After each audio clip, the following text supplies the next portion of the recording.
All right, I'm going to Utah. I'm going to take Chris Dunn not to make a three. Minus 130 right now in the market. I have this closer to minus 145 for this particular spot for Chris Dunn to make a three. Flat out, he doesn't get enough volume from three or the minutes that warrant not fading him here. The Jazz have played 16 games in January.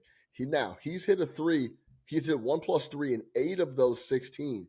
But on average in the month, he's only taken 1.3 attempts a game.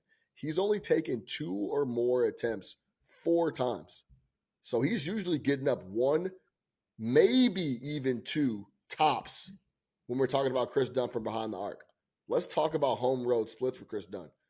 He doesn't play as much as he does on the road at home. In 24 road games, he's averaging 19 minutes and 1.8 three-point attempts a game. In 17 home games, he's averaging 15 minutes a game and under 1 3-point attempt a game. Jordan Clarkson, Keontae George, the young bull, Colin Sexton are all getting big minutes before Chris Dunn. I wouldn't be surprised if Chris Dunn played 13, 14 minutes here at this spot with the Jazz getting home after struggling a bit on this road trip. Lastly, it's a bad matchup versus the Sixers. Sixers are number 1 in the NBA in opponent three-point percentage allowed at 34.1. They're tied with Portland at the top of the league. Like I mentioned, Jazz just finished up a 6-game trip and are back home, got a day off. They're 2-5 in their last 7.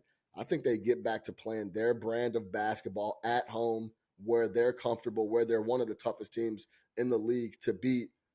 And Chris Dunn getting up 3-point attempts is not a part of that equation. I expect him to get up 1 attempt, tops 2. If we could fade 1, maybe 2 of those, no Chris Dunn triples made versus the Sixers. I'm going to lay the juice minus 130.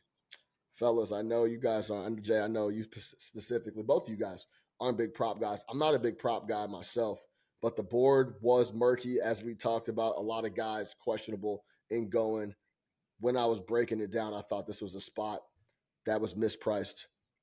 So I'm going with it. Chris Dunn, no threes made. Any comments on this matchup? Any comments on Utah overall as a team? I guess when they go on the road, they don't win. When they go back home, they do get it done.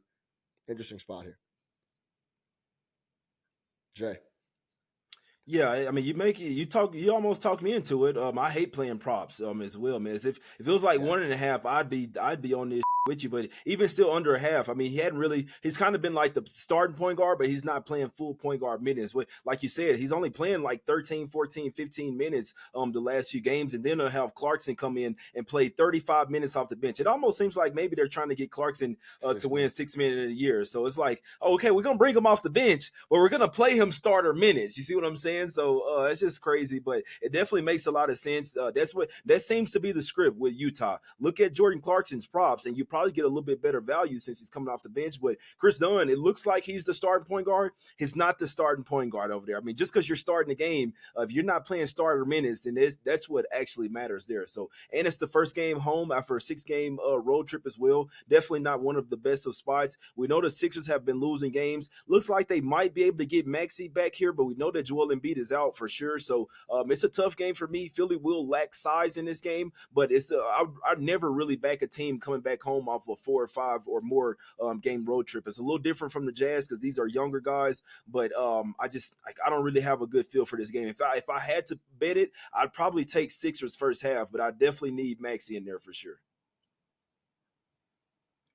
I guess this is the one of the few times I kind of disagree with Jay. I think this is a dead spot for Philadelphia, to be honest. This is the last game of their road trip. They're going up to elevation in Utah. People forget that it's elevation there in Utah. And for the most part, I agree with Jay. It's hard to back a team that's been on the road for a week and a half, and then coming back to their home arena and shooting. But I think this is such a good spot for Utah to take advantage of a hurt Philly team, to take advantage of the fact that they've lost 3 or 4 games in a row and they're coming back home where Sean mentioned it, they're just a lot better home team than a away team. So instead of back in the first half, I would never go against my guy Jay.